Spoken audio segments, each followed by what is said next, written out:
السلام علیکم ورحمۃ اللہ وبرکاتہ۔ 1952 کے اندر مولانا سید سلیمان حسینی ندوی رحمۃ اللہ علیہ پیدا ہوئے اور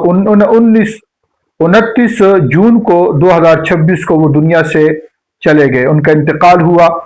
یہ بڑی علمی شخصیت تھی، دارالعلوم ندوہ کے اندر انہوں نے پڑھا، پھر یہیں پر استاد الحدیث مقرر ہوئے اور عرب کے اندر بھی انہوں نے پڑھا ہے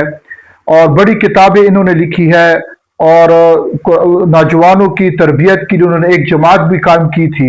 بہت زیادہ کام اللہ نے ان سے لیا، بڑے عجیب و غریب فصاحت میں عربی بولنے والے خطیب تھے،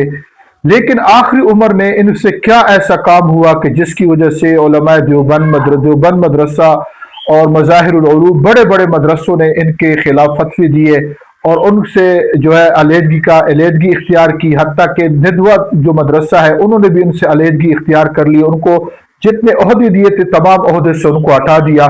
آخر میں انہوں نے امیر معاویہ رضی اللہ تعالیٰ عنہ کی شان میں گستاخیاں کی اور کتابیں لکھی اور بہت کچھ کہا، اپنے مشکات شریف کی شرح میں ان پر لعنت کی گئی ہے۔ یہ اصل میں وجہ یہ ہے کہ انسان کا علم آ جائے تو اس کی وجہ سے انسان بچتا نہیں آخری عمر میں، جب تک اس علم کی حفاظت نہ کرے اور اللہ والوں کی صحبت کو، اللہ والے کے دامن کو مضبوطی سے نہ پکڑے تو انسان بچنا بڑا مشکل ہو سکتا ہے۔ اب ان کی ذاتوں پر ہمیں طعن و تشنیع نہیں کرنی چاہیے، اس معاملے کو اللہ کے حوالے کر دینا چاہیے، لیکن ان کے جو عقائد ہے اور جو ان کے نظریات ہیں، خصوصاً صحابہ کے بارے میں، کیونکہ تمام صحابہ جو ہے وہ عدول ہے،